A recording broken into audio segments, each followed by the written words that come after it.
Notre Dame is absolutely killing it with recruiting, especially in the trenches.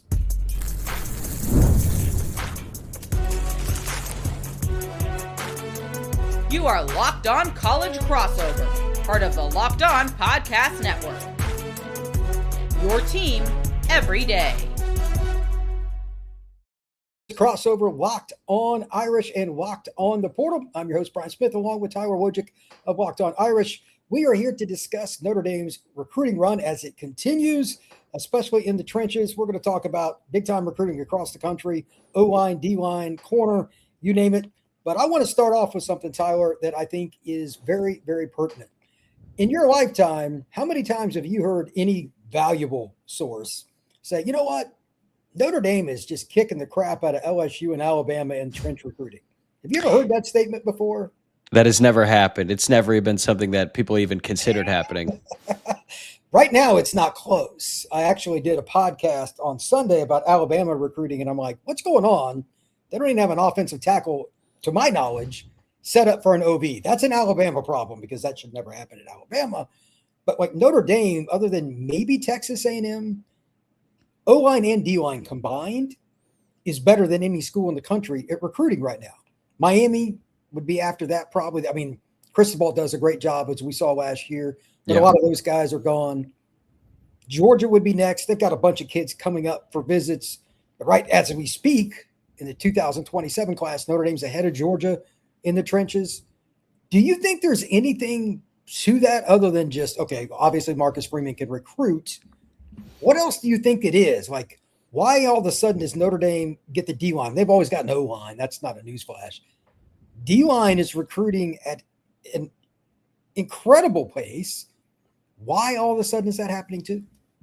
I think it's multiple things. Number one, I feel like Marcus Freeman and the staff have prioritized it more, and since the school has had more of a willingness to invest in NIL, they're putting more of that money into defensive line recruiting because even though it was a priority for the staff for a few years, like we've talked about before, they had a lot of misses. They came close with a bunch of guys, but they just couldn't close. Now that's not the case at all. They're following up what was a really good class last year with a potentially better class in 2027, and I think it has to do with, one, the way that they are making it more of a priority. Two, they're willing to invest more in NIL. I also feel like the way that things transpired after last season when Notre Dame went in the transfer portal, absolutely needing at least two defensive tackles and realizing like this is not the best way to go about things, certainly not at this particular position. I think that was a bit of a wake-up call to the staff.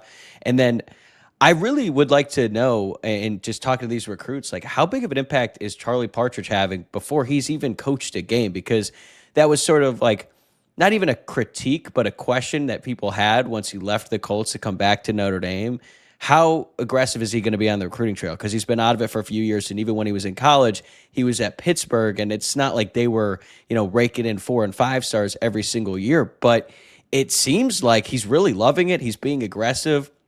I saw a picture of him recently. He was on the road visiting Marcus Freeman and his family in California, and if you look at Notre Dame's run lately, they're landing a lot of guys that previously you didn't think they would. And I wonder if the message to the recruits is, look at how good look at his track record of developing players. He did this with 3 stars. Imagine what he could do with you. And that pitch is selling. I would absolutely agree. Charlie's done a great job. He's from South Florida, so that's not hurting. They've obviously recruited well in South Florida. I'm sure he's cross-recruited. So beyond the defensive line, shout out to everybody. They've got multiple guys on the staff with Florida ties now. But to that end, O-line has done well. They just got Olu, the big kid out of New Jersey. Barring something unforeseen, they're going to get Leighton Von Brandt not long after this show airs on Locked On Irish and Locked On the Portal. We expect him to go with the Irish, barring something unforeseen. He's from Appoquinimink High School, if I think I'm pronouncing that right, out in Delaware. He was at one point committed, if I remember right, to Penn State. Of course, that staff blew up. But he's a national top 100 kid, and he can play tackle. Adding another one to the boat. They're still in on the kids you talked about, Fakatu, et cetera. And here are the 3 things that I think all together are why Notre Dame is doing so well with the O-line, D-line. You already touched on one, and that's the increased NIL. That is non-negotiable. They have definitely went up. But you also touched on something else. High school over the portal. I help with a couple of different things in the high school realm with recruiting, and in particular, Coastline Stars 7-on-7 with the roster and everything. I talk to these kids on the road for hours and hours and hours. They know which schools go portal first. It is a hot topic. Notre Dame is not one of those schools. That is well known. Secondarily, you add the NIL in, that has gone up, that helps. And then finally, the piece that never, ever goes away is relationships. Notre Dame staff does a tremendous job of building relationships early. It used to be the pot of gold day or whatever, but they still offer a bunch of young players across the country, sophomore and juniors. They even offered some freshman quarterbacks the other day. And by the way, that was a little surprising to me considering how everything else had went. I know it was a topic on your show a few times over the last couple of years, but they've changed their proxy on, okay, how are we going to do this with this position, this position? They're offering everybody kind of early now so they get in the game. All of that tells me that Notre Dame recruiting, barring a year they just take a low number, they're going to be in the top 10 in recruiting every year under Marcus. I can't imagine they wouldn't be. Unless, if you want to offer something you think that's not the case, fire away.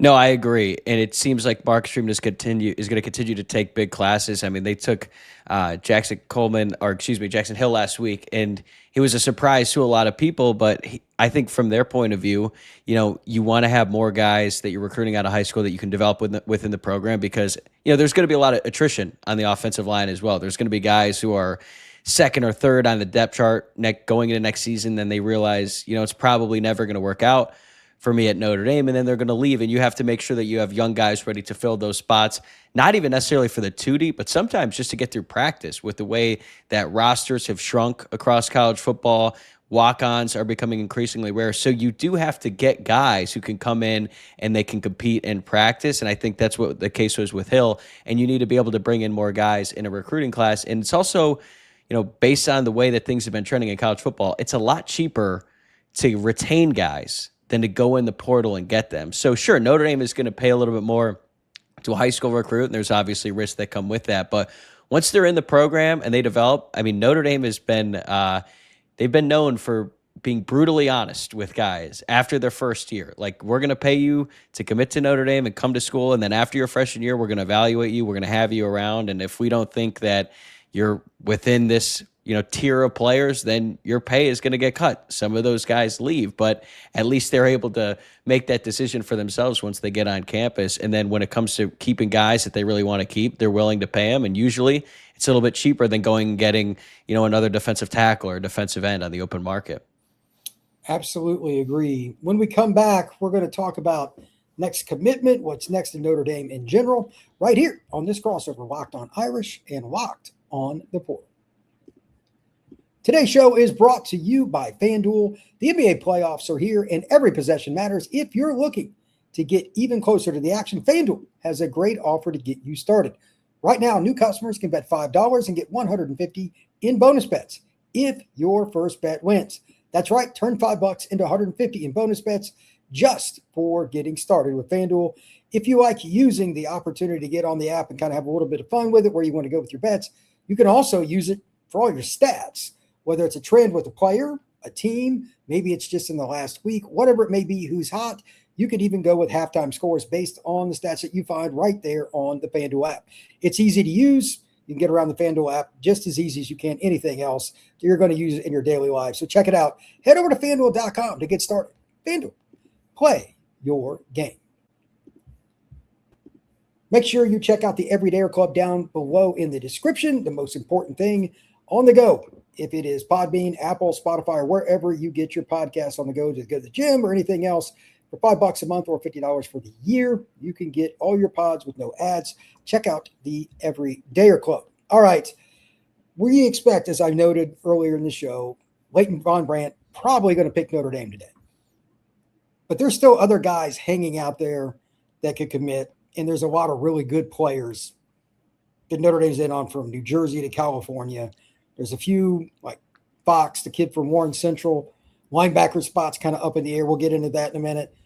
But first off, just something came to my head during the break. Are you surprised, like your parents live down there now, but are you surprised that the state of Florida has been so, like, it's the beacon of light for Notre Dame? It's bizarre in some way. I mean, you have to recruit the state, but, like, are you surprised even with Freeman they're having this much success?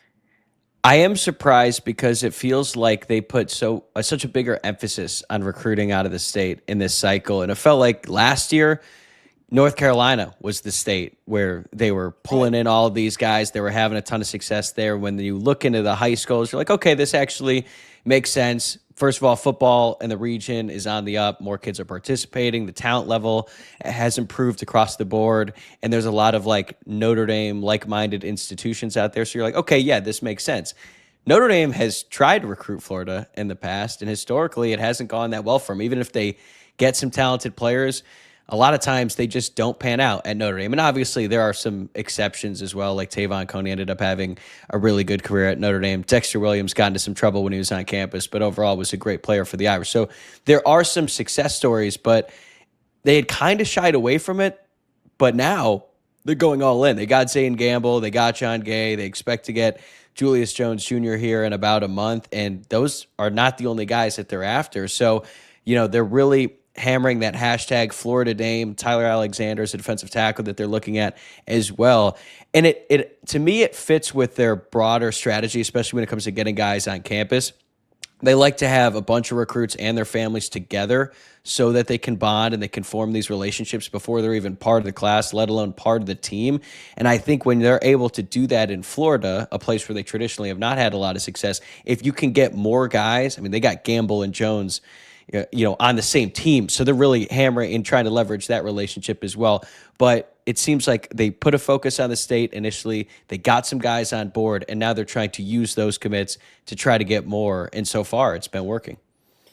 Absolutely. The state of Florida, I mean, they've got some Codwin and some other guys they have on staff have ties.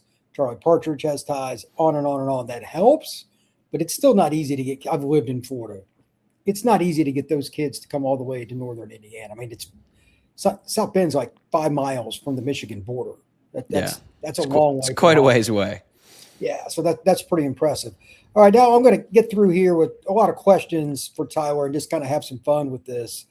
They got David Folorunsho this past Friday, elite defensive lineman. I think he's the second best defensive tackle prospect in the country.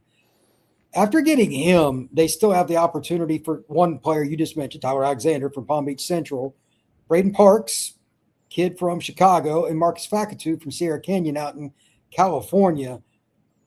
Do you think they get at least one of the three? And if you want to guess, go right ahead. Do you think they sign at least one of those three to add to the class?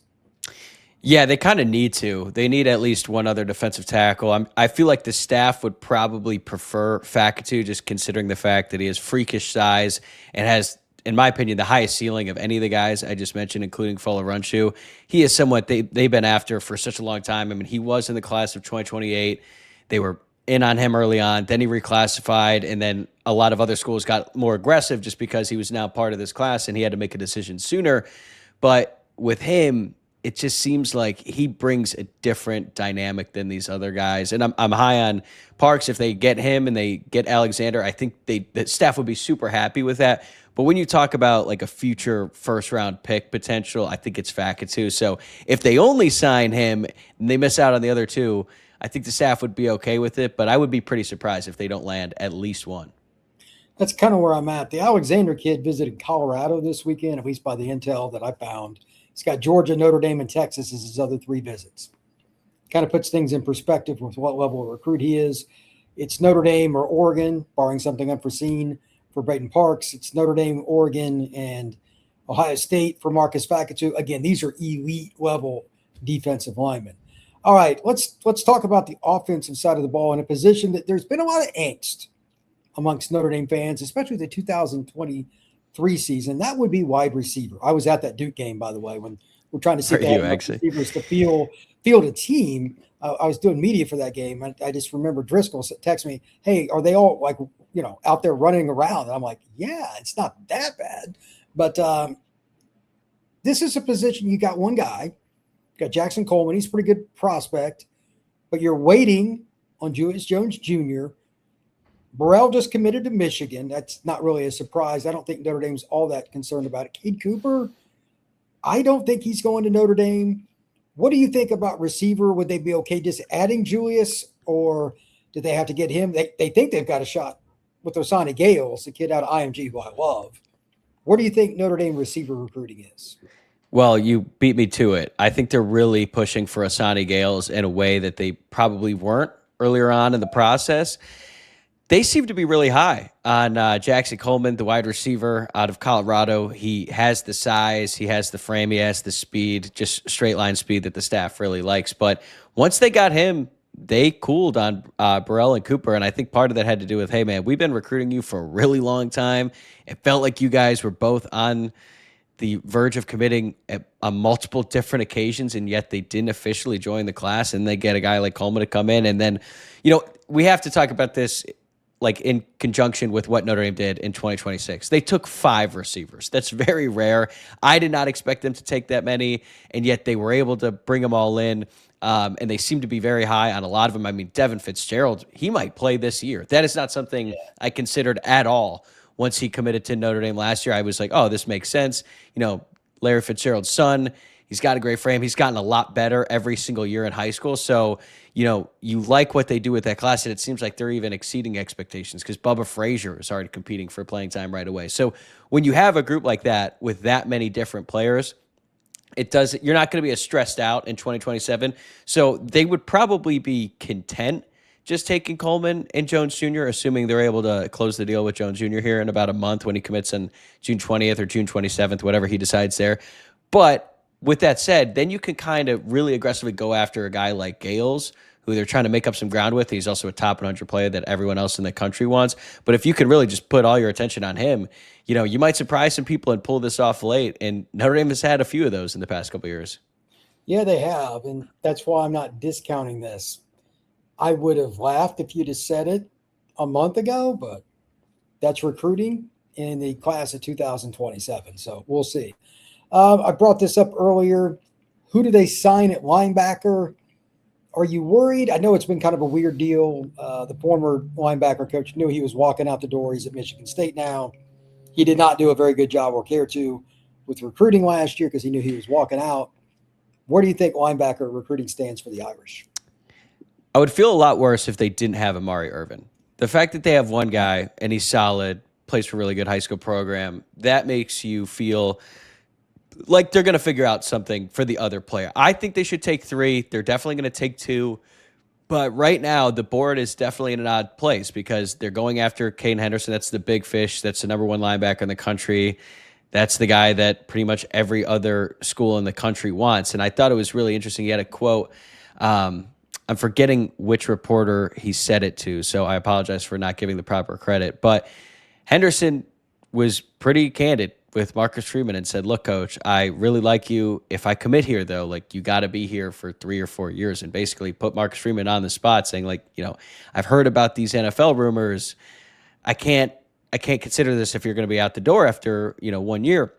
And apparently Marcus Freeman told him that, he's going to be around and that he's, he entertained he considered the offers from the NFL. And apparently, according to Henderson, some SEC schools have offered him big money as well, but he wants to be at Notre Dame. He wants to win a national championship. He understands, what the school does for him and all these kids. So for a Notre Dame fan, that's one really encouraging to hear, right? After the offseason that we just went through with all the reports that linked him with the New York Giants job. But it does seem like Freeman and Henderson have a really good relationship. And when Freeman really, spends a lot of time with the recruit, he's not able to do it quite as much as he probably did when he first took the job just because he has a million other obligations. But that stands out to me that he has prioritized Henderson. If they don't get him, I would say they're probably going to look at Sean Fox. I mean, he's from Warren Central in Indianapolis, so he's not that far. I've heard that he also grew up a Notre Dame fan, but they haven't really recruited him that aggressively yet. I'm not sure why. He's a 6'5" linebacker, so he's definitely an interesting prospect. And then outside of him, there's Noah Glover. So there's not a ton of names. So to me, it feels like the Notre Dame staff, they kind of have their 3 guys. If it doesn't work out with Henderson, I have a feeling that late in the process, if they need a guy, they might be willing to overpay him and get him a part of this 2027 class. That would not shock me. If you can get Henderson or Fox, though, I think you would be in a pretty good spot. Would you mind if Notre Dame didn't get a second tight end? Or is that something that would bother you? No, I mean, last year when you get Premer and Frizzell, I think both those guys are going to be around and they're going to make a huge impact at Notre Dame. So I'm not as concerned as I was. Again, I would have loved for Notre Dame to get Driver, get Jackson Dollar, just because those guys they're just elite. They have elite traits. They look like they could go in the first round potentially, but you have Ian Premer, and it seems like he could potentially make an impact this season, whereas Frizzell is a guy that probably needs some time to develop, but he has a bright future as well. So I really like Titus Hawk, actually. The more that I've watched him, I've liked him more. I just love the attitude that he plays with. Plus, he has great size, and he's a multi-sport athlete. So I think he has a really bright future at Notre Dame. He's probably going to have to wait a year or two as well. But he's good enough that it sort of eases my concerns about getting a second one. That's fair. All right. How many top 100 recruits will the Irish finish this recruiting class with? So I actually put this out on a poll as well. And we talked about this last time. We were like, okay, floor is 6, but it could be as high as 11. I still think right now the safe number is probably like 8 or 9, but it would not shock me if they got like 11, because there's a lot of guys who are in the top 100. If they're able to get a guy like Osani Gayles, for example, someone who they weren't really in the mix for a long time, but they've been making a whole lot of headway there. If they're able to get him, and you look at Fakatu, and they got Folorunsho last week, so I would lean towards the ceiling as opposed to the floor as we sit here today. Yeah, I think about 10 is where I would guess, but they might get in on somebody else late. Yeah. You and I weren't talking about Gales 6 weeks ago. Exactly. At all. So that's why it's always very touchy. Now, there is a very hardline situation with Notre Dame in a good way. Almost everybody they have is a higher level recruit. You can take this however you want. Is there a committed prospect that at least Notre Dame fans are kind of taken for granted in this class that you think is going to be really good? I think Titus Hawk is one of them. Okay, and it's because he is being compared to Dollar and Driver, two guys who could make an immediate impact, whereas like he definitely has to fill out. He's 6'7", but looks like he's barely over 200 pounds. But the physicality that plays with, like his demeanor, I have no worries about him becoming an able blocker once he gets to college. I just feel like fans got so excited about the other two guys that when they got Hawk and they were able to swoop in on him pretty quickly, like it didn't have quite the same fanfare. So he's one guy, but I also think you could really pick either one of the running backs, whether it be Leighton Wissington or Isaiah Rodgers.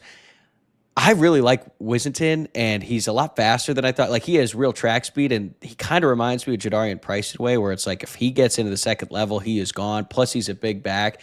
But that's another thing where I feel like some fans are comparing him to, like, okay, when they got Jeremiah Love, he was a borderline 5-star. Everyone in the country wanted him. And then when you have two guys go in the first round, you just assume you're going to get like the number one running back, and they were in on Spell for a long time. So again, I feel like these guys are being judged relative to fans' expectations about what they think they should get. But Jaywan Sider really liked Wissington, and he really liked Rodgers, and he has a pretty good track record at player evaluations. So, when they took them, they might not be ranked as high as some people might expect coming off the Love and Price dynamic duo that went in the first round. But I think that Wissington in particular has a really bright future, and he just looks like a home run hitter every time he touches the ball.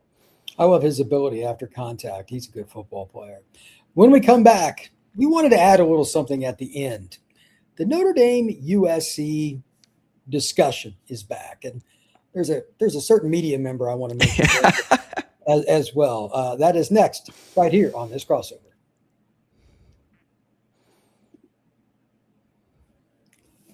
All right, the alleged discussions were never completely eliminated, depending on who you talk to.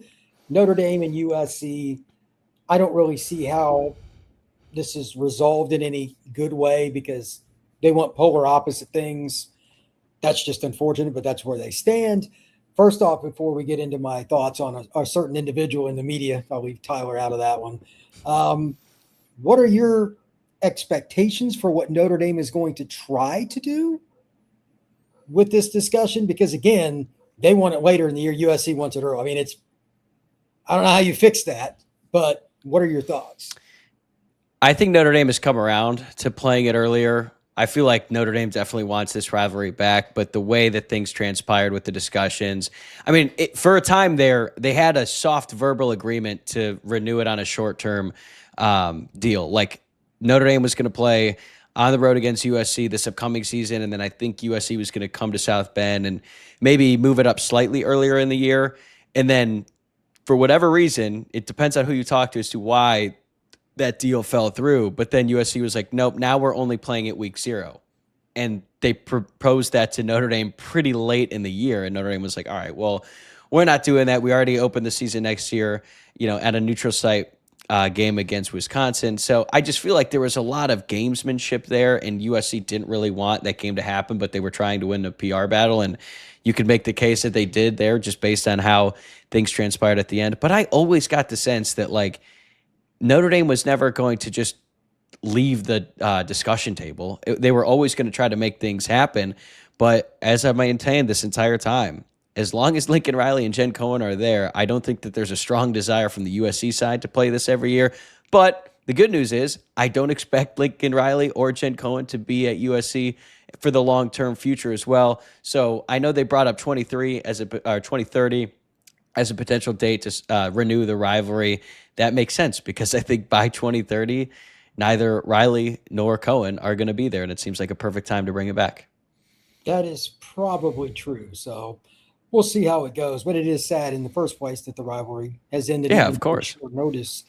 And I don't know what's going to happen with it, but I use this before I go into my diatribe, which I will momentarily, I can assure you.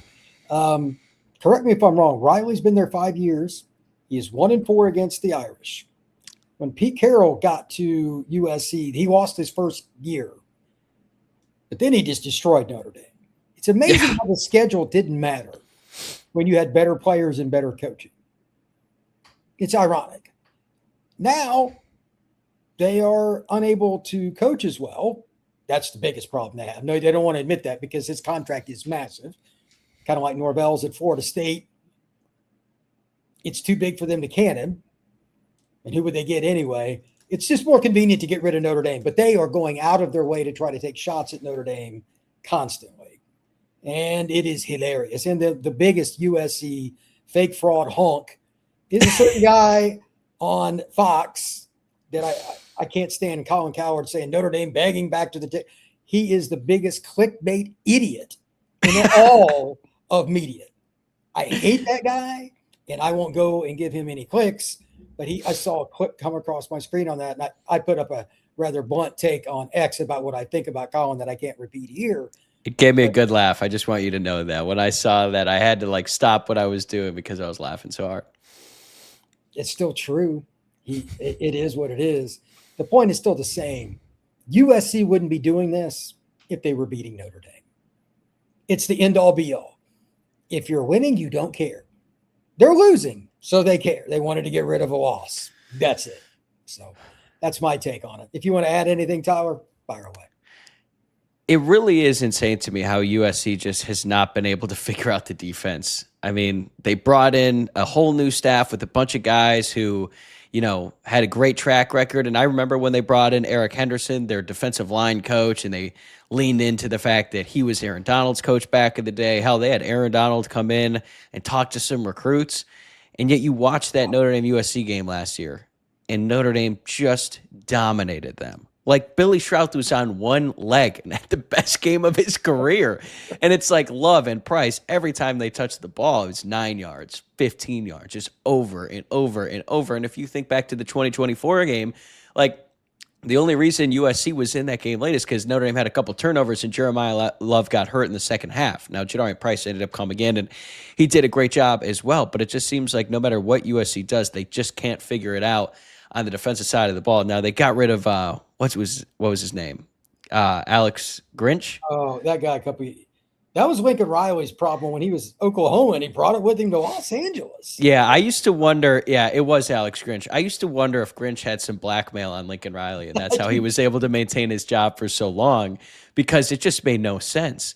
And they've had some good players come through the program, but you're right. If USC were winning every year, this would not even be a discussion. And, unfortunately, the rivalry is on a hiatus, which is so disappointing. I love that game, and especially living in Los Angeles, being around USC fans all the time, I hear it from them, and it's not nearly as fun when we're talking about like, oh, it's your fault the rivalry is over. It's a lot more fun to just talk about the game and just experience that and the rivalry and the history. And your point about Pete Carroll is so funny. Did you happen to see he was the commencement speaker at USC graduation this weekend? Did you hear what he said? I did not. It was, at least the way I interpreted it, it was kind of a backhand to Lincoln Riley, because he's speaking to all the USC grads, and he was talking about, he's like, yeah, when I was here, the Coliseum was packed every single weekend. Can you believe that? Imagine that. And I was like, whoa, that's kind of a subtle shot. And he's like, we went 39-3 over a 3-year span, and every week we would just dominate teams every single week. It was the best time ever. It's been so long since we've had that. We need to get back to that. And I'm like, damn, like, tell him how you really feel, because especially that line about the stadium, he's like, yeah, we can't fill up the stadium anymore, which, isn't all on Lincoln Riley, but hell, if they were a little bit more successful, I'm sure that they'd be able to pack the stands a little bit more. There you go. When you got your former Hall of Fame coach taking shots at the current head coach at commencement. Yeah, on campus. It's a sign of the times. So with that, Brian Smith with Tyler Wojcick. Make sure you check out both of our shows. He is the host of Locked On Irish. You can check him out, Podbean, Apple, Spotify, YouTube, or anywhere else you get your pods, and the same thing with me, Tyler. Appreciate you coming in. Everybody have a good one. We will see you again soon.